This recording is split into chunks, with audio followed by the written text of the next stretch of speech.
Sophie Durocher. Un savoureux mélange artistique de culture et d'information. Montréal pue. Et ça pue partout.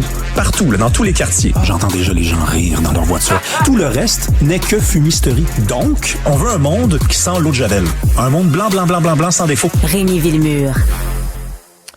Ah là là, les jeunes qui sont pas capables d'écrire comme du monde. Bonjour, Rémi. C'est pas à toi que je fais référence, évidemment. Je l'espère, mais tu sais ce qui est pire que Quoi? des jeunes qui ne savent pas écrire comme du monde? Des adultes. Des adultes qui ne le reconnaissent pas.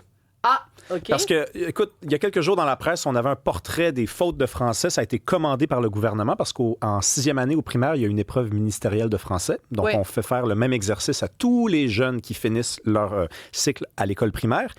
Et on a essayé d'analyser combien d'entre eux font-ils beaucoup de fautes, quel genre de fautes ils font. Et là, écoute, à mon avis, et je pense que ce sera le tien aussi et celui de Cybèle, le portrait est alarmant. Là. Je veux dire, on n'est pas loin de la catastrophe. Là. OK? On a, par exemple, 87 % d'entre eux qui font au moins une erreur dans ce qu'on appelle là, la graphie des mots. Donc, tu sais, la façon d'écrire, par exemple, le mot « enfant ». Hein, je rappelle que ça s'écrit... Enfin. Comme dirait Anne Norval. Fait que ça s'écrit E-N-F-A-N-T normalement, mais il y en a beaucoup qui vont écrire A-N-F-E-N-T. J'aime bien que tu nous dis normalement comment ça s'écrit. Ouais, ben, c'est Tu sais, parce que- au cas où il y a des gens qui sont en train de conduire leur auto puis qui se souviennent plus comment on écrit enfant. Merci, Rémi. Ben, c'est parce que ces jeunes-là finissent par devenir des adultes, j'imagine. Ben oui. C'est le cycle normal de la vie. Tu sais, faire une erreur de français, c'est pas la fin du monde. Sauf qu'il fut un temps, je pense, où il n'y avait pas juste 13 % des élèves qui en faisaient pas dans une évaluation. Là, c'est 87 % qui en font au moins une, 37 % 5 et plus. Alors, mamie Sophie va te dire que dans le temps, on faisait des dictées. Et maintenant, on en fait soit beaucoup moins, soit pas du tout. Parce que ça fait longtemps que je suis pas allée dans une école primaire au Québec. Mais quand même. Et la lecture, Rémi, quand tu lis beaucoup et que tu as le nez et que tu vois le mot exemple, comment c'est écrit, le mot inquiétant, comment c'est écrit, bien, quand vient le temps de l'écrire, tu le sais, si tu as le moindrement une mémoire visuelle. Si tu passes ton temps à regarder des vidéos de chats sur TikTok, t'arrives pas à écrire des mots. Mais c'est la bonne nouvelle, Sophie, parce que on peut s'asseoir pendant des heures autour d'une table avec une bonne bouteille de vin ou pas de bouteille de vin, puis essayer de comprendre comment on fait pour régler ces problèmes-là. Mais tu viens de les nommer. Il y a juste deux solutions. Lire et écrire. Oui. C'est-à-dire, lisez des livres, vous allez apprendre à écrire les mots de la bonne façon, et écrivez, et vous allez vous pratiquer à les écrire de la bonne façon. Vous pouvez engager n'importe quel spécialiste, vous pouvez engager n'importe quel spécialiste. Je les appelle les spécialistes de l'optimisme parce que dans cet article-là... Non, mais écoute bien ça. Ouais. Là, on a un monsieur qui s'appelle Martin Lépine, qui est un professeur de didactique du français à l'Université de Sherbrooke. Et lui, il dit quoi? Il dit, vous savez, je pense que ce sont des erreurs normales. D'ailleurs, il y a des élèves à l'université, des étudiants qui veulent devenir profs, des futurs enseignants, qui les font, ces erreurs-là. Là, tu te dis, OK, non seulement tu nies le problème, mais tu es en train de révéler qu'il est encore pire que ce qu'on est en train de penser, Absolument. nous. Non, mais c'est absolument catastrophique, cette idée-là même que c'est des... Rémi, c'est vendredi. Je sais. Ah, écoute, là, c'est parce que Parce que moi... tu augmentes ton rythme cardiaque. Puis il n'y a pas une faute de français qui mérite ça. T'as raison. C'est vendredi. Mais... Pense au petit verre de vin que tu vas prendre Mais- ce soir. Mais prenons-le par l'humour, OK? Prenons-le oui, par bien sûr. l'humour.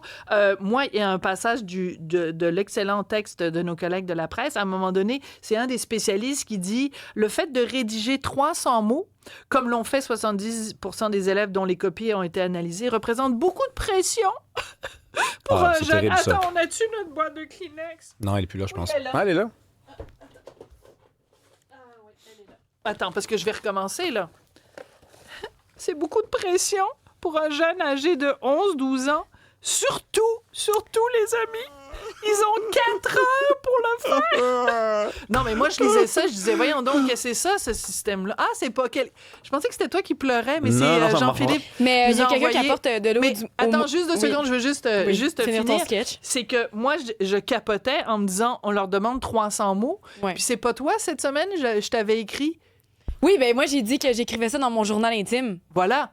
300 mots. Ils ont 4 heures pour le faire. Ils Incroyable. ont 11 ans. Puis il y a des adultes qui disent « Oh, ben là, c'est beaucoup de pression. » Hey, s'il vous plaît, Ben, tu sais, si on veut- faites-vous pousser une colonne vertébrale. Mais attends, je veux voir Oui. Cybèle, C'est ça apporte un argument pour les gens qui vieillissent. C'est JC de Terrebonne qui écrit « Mon écriture est rendue épouvantable. Les textos sont le seul endroit où j'écris et je déteste ça. Alors, ça me force à couper les coins ronds et ça me ramollit. » Ouais. Ben, c'est bien dit, ça. Puis, tu sais, puisqu'on parle de choses, de façon qu'on peut trouver ça drôle, ce sujet-là. Oui, Puis, ben tu as oui, raison. faut. Il y a peu. Regarde ce que nous dit toujours Martin Lépine, qui pourrait vraiment se lancer dans l'humour, là, je le pense. Il nous dit quoi? Il nous dit il y a toujours des esprits chagrins. Donc, ça, c'est toi et moi en ce moment. Les chialeux. Ah oui. Ouais, des chialeux qui Les nostalgiques du français. Ouais, Et voilà. qui réussissent, je sais pas comment, mais à voir le côté négatif dans toute cette histoire-là. OK? Donc, eux, ces esprits chagrins-là, ils ont oublié qu'il fut un temps au Québec où on écrivait notre nom avec un X. Donc, tu sais, c'est sûr que c'est mieux aujourd'hui que dans ce temps-là. Mais j'aurais envie de dire à M. Lépine, en 1890, ça allait moins bien qu'aujourd'hui. J'en conviens. Par contre, est-ce qu'en 1990, ça allait Voilà. moins bien ou mieux? Tu sais, c'est ça, il faut se comparer. Il ne faut pas se comparer à l'âge de pierre. Il faut se comparer à quand moi je suis né, par exemple. OK? En 1994. Petite confession. Non, mais je veux dire, en 1994, je suis pas mal sûr. Arrêtez de me dire dans quelle année vous êtes né. Je fais juste me sentir... Aujourd'hui, t'es... Aujourd'hui, tout le l'agisme. monde m'assaille d'agisme. Oui, je suis victime d'agisme. Mais les gens sont pas tous d'accord Ah, ici. ok, Il y a quelqu'un vas-y. qui nous répond carrément faux. Moi, par rapport à la lecture, moi, Et j'ai écrit comment 60 ans. faux? F-A-U-X ou Oui. P-H-O-T? Avec un X. Moi, j'ai 60 ans et lire ne m'a jamais aidé. Là, Hein? il dit par la suite. Je suis moins sûre de ce bout-là. Il dit « Car je n'ai jamais compris pourquoi les mots, soudainement, ne s'écrivent pas comme à l'habitude. » Bon. Il y a Serge de Montréal qui nous dit « Les fautes d'orthographe, c'est une chose, mais les structures de phrases en Voilà. est une autre. » Et Julie qui nous dit « Il faut être fier de notre langue et ça passe par le fait de bien l'écrire. » Absolument. Tu sais, mais de la structure de phrase, des fois, les gens ont une structure de phrase très anglaise. Puis je plaide coupable des fois aussi, ça m'arrive. Mais soyons exigeants. Oui. Et moi, je m'excuse, mais quand quelqu'un m'écrit et que, mettons, quelqu'un veut me demander quelque chose, Madame Durocher, pourriez-vous faire ci? Bien, s'il y a 8 fautes dans la demande, je vais moins avoir envie de le faire parce que je me suis dit, la personne n'est même pas capable d'utiliser Antidote pour se corriger. Tout à fait. Non, mais c'est vrai. Puis c'est une belle langue. Puis c'est une langue qui est spéciale. Vas-tu nous chanter la toune de Yves Duteil? Non. C'est une langue belle. Pas cette semaine, mais Non. tu sais, ça va forcer les gens à nous réécouter vendredi à la même heure. Ah. Je serai là et je vais peut-être, j'ai dit bien, préparer quelque Ah, chose. fallait pas une chanson. autre fausse J'ai joie. dit Pas peut-être. un autre qui dit qu'il va nous préparer quelque chose puis qui finalement ne fait pas son carbonara. Là.